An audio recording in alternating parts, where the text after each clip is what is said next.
Hello दोस्तों, welcome to my YouTube channel. मैं हूँ आर्किटेक्ट प्रशांत पारधी और आज के वीडियो में हम लोग बात करेंगे बिल्डिंग प्लान के बारे में। दोस्तों, इसके पहले भी मैं एक वीडियो इसके ऊपर बना चुका हूँ जिसका मुझे काफ़ी अच्छा रिस्पांस मिला था। आप लोगों के काफ़ी सारे कमेंट्स हैं उस वीडियो के ऊपर और काफ़ी सारे यूज़र्स ने मुझे उसके बारे में काफ़ी सारी चीज़ें पूछते रहे। अब दोस्तों, ये वीडियो मैंने इसके पहले 1 साल पहले मैंने बनाया हुआ था। तो उसके बाद में 1 साल के बाद में काफ़ी सारे चेंजेस आए हुए बिल्डिंग प्लान में। साथ ही महाराष्ट्र में जस्ट एक 1 साल पहले नया डीसीआर आया हुआ है जिसकी वजह से बिल्डिंग प्लान जो बनाने के जो बायलॉज थे, उसमें कुछ छोटे-मोटे चेंजेस आए हुए हैं। तो आज की वीडियो में दोस्तों हम लोग बात करेंगे कि वो जो चेंजेस आए हुए हैं, उस तरह से हम लोग किस तरह से बिल्डिंग प्लान बना सकते हैं।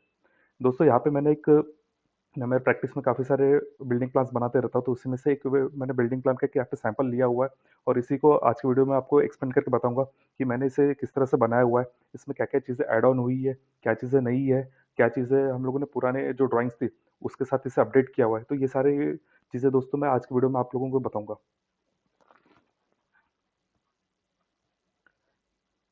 तो शुरू करते हैं दोस्तों आज की वीडियो को। बट दोस्तों, वीडियो शुरू करने से पहले अगर आप लोग मेरे चैनल पे नए हैं, तो मेरे चैनल को सब्सक्राइब करिए, सो आर्किटेक्चर और बिल्डिंग कंस्ट्रक्शन से रिलेटेड लेटेस्ट वीडियोस आप तक आती रहेंगी। तो शुरू करते हैं दोस्तों। दोस्तों, इसमें सबसे पहली बात कि हम लोग जब बिल्डिंग प्लान स्टार्ट करते हैं, तो सबसे पहला एक सवाल रहता है कि आपके पास जो साइट है, उसमें आप बिल्डिंग प्लान को किस तरह से ड्राफ्ट करें। तो इसके लिए दोस्तों सबसे पहले आपको चीज़ें पता करनी पड़ेंगी कि आप जब आप बिल्डिंग प्लान बना रहे हैं, उसमें क्या-क्या एलिमेंट्स आ रहे हैं। अब दोस्तों, जैसे कि ये हमारी एक शीट दी हुई है, तो इसमें बेसिकली क्या दिया हुआ है कि जो हमारा राइट हैंड साइड है, यहाँ पे हम लोग जो भी हमारा पूरा प्रोजेक्ट रहता है, इसकी डिटेल हम लोग प्रोवाइड करते हैं।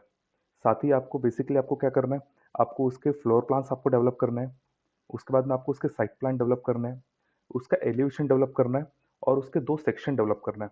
ये कुछ चीज़ें दोस्तों जो रेगुलरली हमेशा आती थी, बट इसके अलावा कुछ चीज़ें ऐड ऑन होगी, वो है हमारा साइट लोकेशन मैप।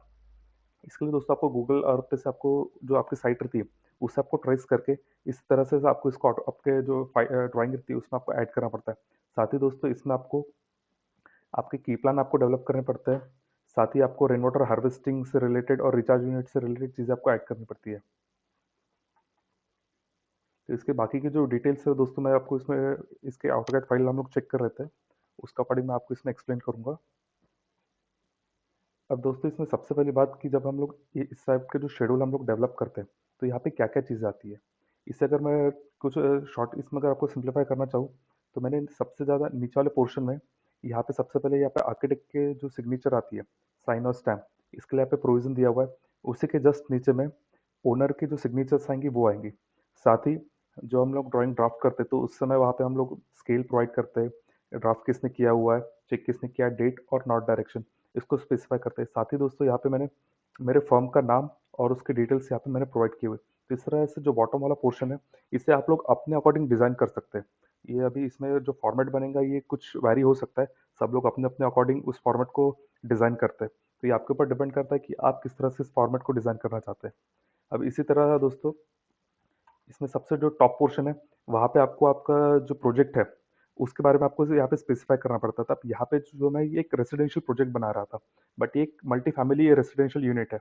इसकी वजह से मैंने यहाँ पे लिखा हुआ है propose multi family residential unit. और उसके बाद में आपको क्या करना है, प्लॉट जो है उसका डिटेल आपको प्रोवाइड करना है। उसमें प्लॉट नंबर आएगा, उसके मौजा, खसरा number, city survey number, sheet number, ward number, इस तरह से आपको इसको डिटेल आउट करना है। साथ ही आपको उसमें नीचे में जो भी ओनर का जो नाम है, वो आपको इसमें स्पेसिफाई करना है। इसलिए मैंने यहाँ पे बिलोंग्स टू के जगह पे जो ओनर आ रहा है, उनका मैंने नाम यहाँ पे प्रोवाइड किया। इसके बाद में जो नेक्स्ट जो पूरा पोर्शन है, इसमें आपको आपके आप जो पूरी ड्राइंग बनाओगे, उसका हम एरिया स्टेटमेंट हमें प्रोवाइड करना पड़ता है। तो ये काफ़ी डिटेल में दिया हुआ है, इसे मैं थोड़ा-सा आपको बाद में ब्रीफ में इसे समझा दूँगा, बट इस तरह से ये पूरा का पूरा फॉर्मेट यहाँ पे दिया हुआ रहता है। साथ ही दोस्तों, अब यहाँ पे मेरे पास फॉर्मेट में यहाँ पे मुझे चीज़ें मेरे पास स्पेस नहीं बची थी, इसलिए मैंने क्या किया था, एडिशनल साइड में पता है क्या, कुछ चीज़ें ऐड कर दिया था। अब इसमें क्या दिया हुआ है कि यहाँ पे पार्किंग एरिया स्टेटमेंट दिया हुआ है कि आप जब कोई भी बिल्डिंग प्लान बनाते हैं, तो उसमें जो सबसे इंपॉर्टेंट पार्ट होता है, वो रहता है उसका पार्किंग एरिया। तो वहाँ पे नंबर ऑफ फैमिली यूनिट्स के हिसाब से कितनी पार्किंग आएगी, ये सारी चीज़ें मैंने यहाँ पे स्पेसिफाई किया। साथ ही आपको यहाँ पे लेजेंड्स प्रोवाइड करना है, जिसमें आप लोग जो आप बिल्डिंग लाइन आप शो करेंगे, उसके जो अगर आपको जो भी कलर आपको प्रोवाइड करना है, वो हम लोग इसमें प्रोवाइड करते हैं। अब जनरली इसमें जो भी हम लोग बिल्डिंग कंस्ट्रक्शन में प्रपोज कर रहे हैं, उसे हम लोग रेड मार्क में देते हैं, और जहाँ पे प्लॉट लाइन आती है वहाँ पे ब्लैक लाइन में आती है। तो ये हमें यहाँ पे स्पेसिफाई करना पड़ता है। साथ ही मैंने यहाँ पे डोर ओपनिंग का शेड्यूल्स यहाँ पे प्रोवाइड किया हुआ है। तो इस तरह से दोस्तों ये कुछ जो बेसिक चीज़ें वो आपको इसमें प्रोवाइड करनी पड़ती है। अब दोस्तों इसमें बात करेंगे हम लोग एरिया स्टेटमेंट की, कि एरिया स्टेटमेंट किस तरह से आता है। तो इसका सबसे जो बेसिक पार्ट है वो है होता है इसका एफएसआई। एफएसआई आपको जैसे पता है कि एफएसआई को हम लोग बोलते हैं फ्लोर स्पेस इंडेक्स, बट इसका यूज़ क्या है और इसे किस तरह से हम लोग यूटिलाइज़ कर सकते हैं। अब इसका बेसिक तरीका ये है कि आपको सबसे पहले समझना पड़ेगा, आप जब इसे प्रोवाइड कर रहे हो तो आप किस वे में इसे प्रोवाइड कर रहे हैं करके। तो इसका एक सिंपल सा कैलकुलेशन होता है कि जैसे आपके पास अगर सपोज़ आपका एक प्लॉट एरिया है, वो अगर सपोज़ 100 स्क्वायर मीटर का है और उस एरिया में अगर आपके पास एफएसआई 1 का दिया हुआ है, तो 1 इंटू 100 मतलब आपके पास 100 स्क्वायर मीटर का आपके पास बिल्टअप एरिया प्रपोज्ड है। इतने तक आप कंस्ट्रक्शन कर सकते हैं। तो उसके अकॉर्डिंग आपको करना पड़ता है। अब दोस्तों लास्ट ईयर जो यूनिफाइड डीसीआर आया हुआ है, उसके हिसाब से कुछ नॉर्म्स चेंज हुए। तो उस हिसाब से हमारे पास काफ़ी सारे ऐसे ऑप्शंस है, जिसकी वजह से हम अगर एडिशनल अगर हमें एफएसआई की ज़रूरत है, तो वो हम लोग परचेस कर सकते हैं, बट उसके लिए आपको अलग-अलग तरीके यूज़ करने पड़ेंगे। अब दोस्तों यहाँ पे महाराष्ट्र में जो सबसे इसका जो बेसिक एफएसआई ये थोड़ा कुछ मॉडिफाई हुआ है। पहले जो एफएसआई आता था वो 1 का आ रहा था, बट अभी एफएसआई को उन्होंने बढ़ा के 1.1 कर दिया है। साथ ही दोस्तों अगर आपको बेसिक एफएसआई में अगर आपकी रिक्वायरमेंट जो फुलफिल नहीं हो रही, तो आप additional FSI on payment of premium ये आप ले सकते हैं 0.5%। ठीक है। अगर इससे भी अगर आपकी रिक्वायरमेंट फुलफिल नहीं हो रही, तो आपके पास एक और ऑप्शन है इसमें टीडीआर करके। टीडीआर जो कि होता है 0.4%। अब इससे अगर आप दोनों को टोटल कर दे तो आपका टोटल जो एफएसआई हो जाता है वो हो जाता है दो का, बेसिक एफएसआई, एडिशनल एफएसआई और टीडीआर, ये दोनों मिला के आपका 2 का एफएसआई आपका जनरेट हो रहा है। इट मीन्स कि अगर सपोज आपके पास 100 स्क्वायर मीटर का अगर कोई प्लॉट है, तो आप इसे अगर 2 से मल्टीप्लाई कर दो तो 200 स्क्वायर मीटर, मतलब आपके पास प्रपोज्ड एरिया जो है वो 200 स्क्वायर मीटर का आ रहा है। बट काफ़ी बार ऐसा होता है दोस्तों कि हमारे इसमें भी हमारी रिक्वायरमेंट्स फुलफिल नहीं होती है। तो हमारे पास एक ऑप्शन है, ये है एंशिलरी एफएसआई, जो कि टोटल एफएसआई का आपका 60% होता है। मतलब क्या करना है कि आपको जो ऊपर के जो तीनों जो मेंबर है, उनको आपको टोटल प्लस कर देना है और उसका 60% मतलब 1.2% आपको और एडिशनल जो एंशिलरी एफएसआई वो आपको मिल सकता है। बट दोस्तों ये डिपेंड करता है आपके प्रोजेक्ट टाइप के ऊपर में। काफ़ी बार ये अलाउ होता है या फिर नहीं होता है, बट आपके ऊपर के जो 3 ऑप्शन है, वो आपको हमेशा इसमें मिलते रहेंगे। तो मैंने जो ये जो प्रोजेक्ट है इसमें एक्चुअली एफएसआई को भी यूज़ किया हुआ है, जिसकी वजह से मुझे 3.2 का एफएसआई यहाँ पे मिला हुआ है। अब दोस्तों इसके बाद में हम लोग बात करेंगे हाइट की, कि हम लोग बिल्डिंग की हाइट किस तरह से कैलकुलेट करते हैं। अब दोस्तों इसमें 2 चीज़ आती है कि सबसे पहली बात, आप जब हाइट जिसके अकॉर्डिंग देंगे उसके अकॉर्डिंग आपको मार्जिन्स आपको प्रोवाइड करनी पड़ती है। तो रेगुलरली क्या है कि जहाँ पे भी आपके अगर 9 मीटर तक के रोड है और वहाँ पे अगर आप रेजिडेंशियल यूनिट आप बना रहे हो, तो जो फ्रंट साइड आएगा वो आपका होगा 3 मीटर का। बट आपको रिमेनिंग जो 3 साइड है, उसके लिए आपको h/5 के रूल को यूज़ करना पड़ेगा। अब ये रूल किस तरह से कैलकुलेट होगा, जैसे एक एग्जांपल ले लीजिए कि आपका एक फ्लोर है, वो आपका 3 मीटर का है। अब ऐसे मैंने G+5 की अगर मैंने स्कीम बना रहा हूँ, तो मेरी टोटल हाइट होगी 15 मीटर। तो मुझे क्या करना है, 15 मीटर डिवाइडेड बाय 5, तो जो आंसर आएगा वो आएगा 3 मीटर। तो मुझे बाकी की तो रिमेनिंग जो 3 साइड है, उसकी जो मार्जिन रखना पड़ेगा वो मुझे 3 मीटर का रखना पड़ेगा। अब इसके बाद में दोस्तों हम लोग बात करेंगे हैबिटेबल रूम की। हैबिटेबल रूम क्या है, जो रूम को हम लोग रेगुलरली यूज़ करते हैं, जैसे कि आपका लिविंग रूम हो गया, आपके बेडरूम्स हो गए, ये सारे के सारे आपके हैबिटेबल रूम में आते हैं। तो कोई भी आपको हैबिटेबल रूम जब आप डिज़ाइन कर रहे हो, तो आपको एक याद रखना है कि आपका कोई भी हैबिटेबल रूम 7.5 स्क्वायर मीटर से कम नहीं होना चाहिए। और दूसरी बात, आपका एक कोई भी रूम कम से कम 9.5 स्क्वायर मीटर का होना चाहिए और बाकी के जो भी हैबिटेबल रूम होंगे, वो आपके 7.5 स्क्वायर मीटर के आएंगे। अब हैबिटेबल रूम में स्टोर रूम, किचन, इस टाइप के रूम हमारे हैबिटेबल रूम में कैलकुलेट नहीं होते हैं। तो वो जो है उसके लिए आप अगर कम स्क्वायर मीटर का भी एरिया अगर यूज़ कर रहे हैं, तो आप कर सकते हैं, बट उसके भी रूल स्पेसिफाई किए हुए हैं। अब इसी तरह से दोस्तों हम लोग इसके फ्लोर प्लान को देखेंगे। तो यहाँ पे फ्लोर प्लान में मैंने ग्राउंड फ्लोर के ऊपर में कुछ भी प्रोवाइड नहीं किया है, सिंपली इससे स्टिल जो पार्किंग है उसके लिए हमने यूज़ किया हुआ, बिकॉज जैसे हमारे पास 5 टेनामेंट का हमारा बिल्डिंग है, तो उसकी वजह से हमें उतनी पार्किंग भी हमें प्रोवाइड करनी पड़ती है। तो इसके लिए मैंने यहाँ पे रूल दिया हुआ है, हम लोगों ने इसके बायलॉज को यूज़ किया है, जिसकी वजह से हमारा जो 40 स्क्वायर मीटर से लेकर 80 स्क्वायर मीटर कारपेट एरिया के अंदर में अगर कोई भी हमारे टेनामेंट्स है, जैसे 2 टेनामेंट के लिए हमें 1 स्कूटर और 1 कार और 5 स्कूटर हमें प्रोवाइड करना पड़ता है। तो इस हिसाब से हमें टोटल यहाँ पे जो प्रपोज्ड है 15 स्कूटर और 3 कार का हमें यहाँ पे प्रोविज़न देना पड़ा। तो इसी के लिए हम लोग यहाँ पे हमारे प्लान में यहाँ पे इसमें ऐड किया हुआ है। अब दोस्तों इसमें हम लोग ट्राई कर रहे थे कि ये जो हमारे 3 मीटर की जो मार्जिन है, इसके अंदर में हमें मैक्सिमम कार हमें प्रोवाइड करनी है। और साथ ही अगर अगर सपोज़ हम लोग आगे में अगर प्रोवाइड कर भी रहे, तो हमारा जो असेस एरिया है वो डिस्टर्ब ना हो। तो इस तरह से यहाँ पे हम लोगों ने पार्किंग दी है। ग्राउंड फ्लोर पे हम लोगों ने यहाँ पे लिफ्ट का और स्टेयरकेस का प्रोविजन था। इसके अलावा यहाँ पे कोई भी प्रोविजन नहीं है। सिंपली पता है कि इस पूरे ग्राउंड फ्लोर को हम लोगों ने ब्लैंक रखा हुआ है और जो भी बिल्डिंग की जो प्लानिंग है वो हमारी फर्स्ट फ्लोर से स्टार्ट हो रही है। अब यहाँ पे जो ग्रीन लाइन दी है ये हमारी कॉलम पोजीशन लाइन है। इसके बाहर हमारे कोई भी कॉलम्स नहीं आएंगे और हमारा कोई भी स्ट्रक्चर ग्राउंड फ्लोर पे इसकी बाहर नहीं बनेगा। सिर्फ जहाँ से हमारे मिड लैंडिंग स्टार्ट होती है उसके बाद से हम लोग 1 मीटर तक का इसमें प्रोजेक्शन प्रोवाइड कर सकते हैं। तो यहाँ पे मैंने सिर्फ सिंपली 1 मीटर का यहाँ पे प्रोजेक्शन दिया हुआ है। 1 मीटर से ज़्यादा का प्रोजेक्शन नहीं है।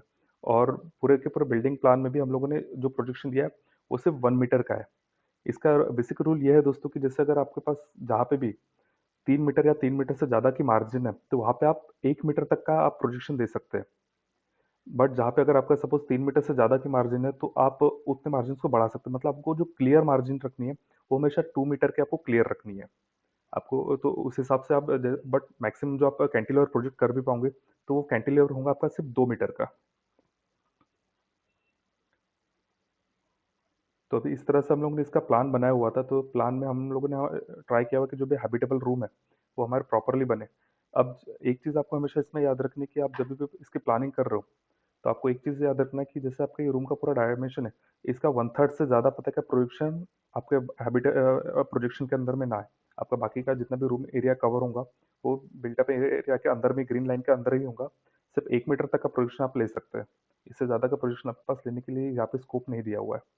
सिंपली जब हम लोग इसमें डायमेंशंस भी दे दें तो डायमेंशंस आपको सिर्फ 2 लेयर में प्रोवाइड करने हैं। एक जो होगा वो आपकी आउटर लाइन के ऊपर डायमेंशन दिया होगा और दूसरे लेयर में आपको क्या करना है wall thickness plus internal room dimension then wall thickness then internal room dimension then wall thickness. इस तरह से आपको इसको स्पेसिफाई करना है। काफ़ी लोग क्या करते हैं इसमें अंदर में भी डायमेंशन देते हैं बाहर में भी डायमेंशन देते हैं तो इसकी वजह से ड्राइंग काफ़ी कॉम्प्लिकेटेड हो जाती है। तो आपको ड्राइंग को काफ़ी ज़्यादा कॉम्प्लिकेटेड नहीं करना है। आप जितना हो सके उसे सिंपल वे में आप उसे बनाने का ट्राई करिए। और डायमेंशन भी दे रहे हो तो फर्स्ट जो डायमेंशन होगा वो आपका हॉरिजॉन्टल होगा और सेकंड जो डायमेंशन होगा वो आपका वर्टिकल डायमेंशन होगा। यहाँ पे हम लोगों ने जो एक्सटर्नल वॉल की थिकनेस दी है ये दी है 0.15 मीटर और इंटरनल वॉल जो है वो है 0.115 मीटर। ठीक है। अब दूसरी बात दोस्तों जब हम लोग एलिवेशन को ड्राफ्ट करते हैं तो आपको एक चीज़ आपको याद रखनी है कि जब भी मैं अगर हाइट का जो हम मार्जिन का रूल होते हैं h/5 जो मैंने आपको रूल स्पेसिफाई किया था वो आपका हाइट का रूल आपके ग्राउंड फ्लोर से कैलकुलेट नहीं होगा क्योंकि आप ग्राउंड फ्लोर पे आप स्टिल पार्किंग दे रहे हो तो इसलिए स्टिल पार्किंग की हाइट आपके जो बिल्डिंग कंस्ट्रक्शन इसमें कैलकुलेट नहीं होती। आपकी जो हाइट कैलकुलेट होंगी वो आपकी फर्स्ट फ्लोर स्लैब से स्टार्ट होंगी और आपके ऊपर के टेरेस फ्लोर स्लैब तक कैलकुलेट होंगी। तो ये हाइट आपको हमेशा गिनना पड़ता है। तो काफ़ी लोग इसमें कंफ्यूज ना हो कि हमें ग्राउंड से हाइट लेना है करके। ग्राउंड की हाइट अगर आप सपोज ग्राउंड फ्लोर पे कोई भी अगर आप रूम प्रोवाइड नहीं कर रहे तो उस केस में आपको उसको वहाँ पे शो करने की जरूरत नहीं। हाँ बट अगर आप वहाँ पे अगर कोई रूम प्रोवाइड करोगे या कोई स्टोर रूम कुछ भी किसी भी टाइप के रूम तो वो हाइट आपके फ्लोर हाइट में आपकी कैलकुलेट होंगी बिल्डिंग हाइट में। इसी तरह से आपको स्टेयरकेस हेडरूम को भी इसमें कैलकुलेट नहीं करना है। उससे आपको सेपरेटली डायमेंशन प्रोवाइड करना है। अब दोस्तों बिल्डिंग सेक्शन के बारे में बात करेंगे तो यहाँ पे आपको दो सेक्शन कट करने पड़ते हैं। इसमें आपको एक चीज़ याद रखनी कि आप एक जो क्रॉस सेक्शन कट करेंगे वो आपके स्टेयरकेस के थ्रू ही कट होना चाहिए। और दूसरा आप क्रॉस सेक्शन ट्राई करें कि आपके कोई भी जो टॉयलेट यूनिट्स है या फिर बालकनीज है इन सारी चीज़ों को कवर अप करें। अब ये चीज़ें देते हो आपको इसमें लेवल्स आपको स्पेसिफाई करनी। मैंने यहाँ पे फ्लोर्स के नाम से यहाँ पे प्रोवाइड कर दिए और दूसरे साइड में डायमेंशन दिए हुए। काफ़ी लोग क्या करते हैं गलती की एक ही साइड में नाम भी दे देते हैं और उस साइड में डायमेंशन दे देते हैं। तो इसकी वजह से काफ़ी बार आपकी जो ड्राइंग होती है काफ़ी कॉम्प्लिकेटेड हो जाती है। ड्राइंग्स को ट्राई करके बहुत ज़्यादा आप कॉम्प्लिकेटेड ना करें। जितना हो सके सिंपल वे में आप उसे प्रोवाइड करिए। इसी तरह से यहाँ पे हम लोगों ने की प्लान इसे ड्राफ्ट किया। तो ये की प्लान जो है ये 1:300 की स्केल में है। अब की प्लान का बेसिकली पर्पस ये है दोस्तों कि हम लोग जो कैलकुलेशन करते हैं जिसके यहाँ से हमें डायरेक्टली उसका एरिया मिल सकता है उस चीज़ के लिए हम लोग इसे प्रोवाइड करते हैं। क्योंकि यहाँ पे कैसे आप एक एक छोटे छोटे डायमेंशन हम लोग प्रोवाइड नहीं कर सकते इसलिए हम लोग क्या करते हैं इसमें इसकी आउटलाइन मार्क कर लेते हैं और आउटलाइन के अकॉर्डिंग फिर सीधा यहाँ पे डायमेंशन प्रोवाइड किए रहते हैं। अब ये डायमेंशन में मैंने जैसे जो आउटलाइन लिया हुआ है इसे मैंने छोटे छोटे स्क्वायर बॉक्स में रेक्टेंगुलर बॉक्स में इसे कन्वर्ट कर दिया और जहाँ पे भी अगर डायगोनल लाइन्स आ रही थी वहाँ पे ट्रायंगल फॉर्म में इसे बना दिया और इसे D1 D2 D3 इस तरह से नाम स्पेसिफाई करके इसका सारा का सारा कैलकुलेशंस मैंने यहाँ पे प्रोवाइड कर दिया है। और इसको इस कैलकुलेशन को टोटली कैलकुलेट करके जो कि 120 स्क्वायर मीटर का आ रहा है तो ये हो गया मेरा एक फ्लोर का एरिया। अब इस तरह से मेरे टिपिकल 5 4 5 फ्लोर का प्लान था इसके लिए इसे मैंने मल्टीप्लाई बाय 5 कर दिया। इस वजह से मुझे टोटल जो प्रपोज बिल्टअप एरिया है वो आ गया। अब दोस्तों कुछ चीज़ें मैं इसमें आपको बताना रह गया कि जैसे हम लोग इसके पहले जो हम लोग बिल्डिंग प्लान सबमिट करते थे आज से 1 साल पहले, जब पुराने डीसीआर के अकॉर्डिंग हम लोग बिल्डिंग प्लान सबमिट करते थे, तो उसमें ऐसा होता था कि आपको ओपन बालकनी और जो इनक्लोज़ बालकनी इसका कैलकुलेशन आपको अलग से प्रोवाइड करना पड़ता था और बिल्टअप एरिया को हम लोग अलग से प्रोवाइड करते थे। अभी जो बायलॉज़ है उसके अकॉर्डिंग उन्होंने स्पेसिफाई कर दिया कि आपको क्या करना है, आपको डायरेक्टली आउटलाइन आपको इसमें मार्क करनी है। उसमें अगर आपके बालकनीज आ रही है, अगर आपकी इनक्लोज बालकनी आ रही है या फिर कोई भी प्रीमियम एरिया आ रहा है, तो वो सारा का सारा एक साथ कैलकुलेट होगा और आपको एक साथ ही उसकी पूरी की पूरी कैलकुलेशन प्रोवाइड करनी है।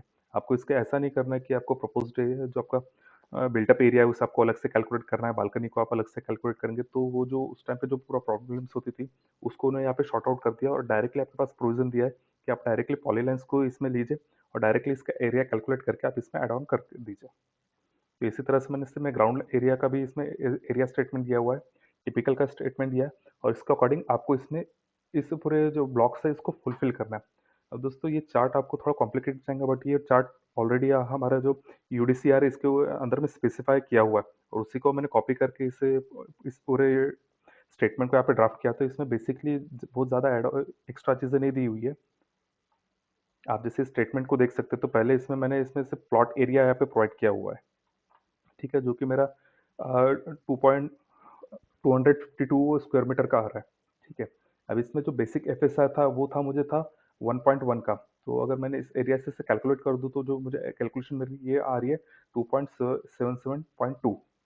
अब इसके अलावा मैंने इसमें एडिशनल एफएसआई भी लिया हुआ है जो कि था मेरे 0.5%। उसका एरिया आ रहा था 126 स्क्वायर मीटर। इसी के अलावा मैंने एडिशनल टीडीआर भी यहाँ पे परचेस किया जो कि 40% का आ रहा है, तो उसका जो कैलकुलेशन आ रहा है 100.8 स्क्वायर मीटर। इसके अलावा मैंने एंशिलरी एफएसआई को भी इसमें लिया हुआ है, तो उसका एरिया आ रहा था 302.4। अब इसका इन सारे के सारे कैलकुलेशंस को हम प्लस कर देते हैं तो हमारे पास जो प्रपोज्ड बिल्टअप एरिया जो आ रहा है वो है हमारा 806.4, जिसमें से मैंने एक्चुअल में ये मेरे पास परमिसेबल है और मैंने जो प्रपोज किया हुआ वो है 615.760। इतना मैंने एक्चुअली इसमें प्रपोज किया हुआ है। तो ये चीज़ यहाँ पे स्पेसिफाई की हुई है और इसी तरह से इन चीज़ों को बस यहाँ पे डिटेल आउट किया हुआ है। तो जहाँ जहाँ पे आपको जो चीज़ें रिक्वायर्ड है, जैसे अभी एमिनिटी स्पेस मैंने यहाँ पे प्रोवाइड नहीं किया है, तो इसमें कुछ उन चीज़ों को मैंने यहाँ पे ब्लैंक छोड़ दिया है। बट हाँ, कभी कभी क्या होता है कि अलग अलग जो ड्राइंग्स रहते हैं उसमें वो चीज़ें आती है, तो आपको बस डॉक्यूमेंट्स को आपको देखना है और उसके अकॉर्डिंग इस पूरे डिटेल को आपको इसमें फुलफिल कर देना है। तो इस तरह से ही आपका पूरा का पूरा एरिया स्टेटमेंट बन जाएगा, ठीक है। इसी तरह से यहाँ पे साइट लोकेशन मैप दिया हुआ है, तो साइट लोकेशन मैप के लिए आपको ज़्यादा कुछ नहीं करना है। आप सिंपली आप क्या करें कि आपकी जहाँ पे भी साइट प्रोवाइडेड है तो आप गूगल अर्थ पे से उसकी इमेज ले लीजिए और उसमें वो जो प्लॉट नंबर है उसे स्पेसिफाई कर दीजिए, तो आपका इजीली आपका ये साइट लोकेशन मैप बन जाएंगे। इसमें आपको ज़्यादा कुछ डिटेल करने की ज़रूरत नहीं है। बाकी की जो डिटेल्स है कॉमन ही है। आपको आप जब साइट प्लान भी बना रहे थे इसमें आपको सिंपली आपको प्लॉट लाइन आपको मेंशन करनी है, आप मार्जिन्स क्या प्रोवाइड कर रहे हैं, वो आपका रोड फ्रंट रोड विड्थ कितना है, ये सारी चीज़ें आपको बेसिकली इसमें प्रोवाइड करनी पड़ती है। तो बाकी काफ़ी सारी चीज़ें इसमें कॉमन है, कुछ कुछ चीज़ें इसमें ऐड ऑन की हुई है, तो इसके अकॉर्डिंग आप लोग बिल्डिंग प्लान इसमें बना सकते हैं। अब दोस्तों काफ़ी सारे मुझे यूज़र्स के मुझे मैसेजेस आते हैं कि सर आप कैट फाइल्स आप हमें प्रोवाइड करिए करके रेफरेंस वगैरह के लिए, और काफ़ी सारे लोग अपने ईमेल आईडीज़ है वो डायरेक्टली कमेंट बॉक्स में डाल देते हैं, तो प्लीज़ इस तरह से आप मत करिए। अगर किसी को भी अगर कुछ कैट फाइल्स या फिर रेफरेंसेस अगर आपको ज़रूरत है तो आप मुझे मेल कर सकते हैं। मेरा मेल आईडी मेरे प्रोफाइल के ऊपर प्रोवाइडेड है, तो आप डायरेक्टली उसके ऊपर मेल करके भी आप मुझे मांग सकते हैं, मैं आपको डायरेक्टली इसमें प्रोवाइड करा दूंगा। तो आज की वीडियो आपको कैसी लगी दोस्तों, आप कमेंट बॉक्स में ज़रूर बताइए। साथ ही इससे रिलेटेड जो भी आपके क्वेश्चंस होंगे आप मुझे कमेंट बॉक्स में लिख सकते हैं, मैं उसके ऊपर फ्यूचर में वीडियोस बनाता रहूँगा। Thank you.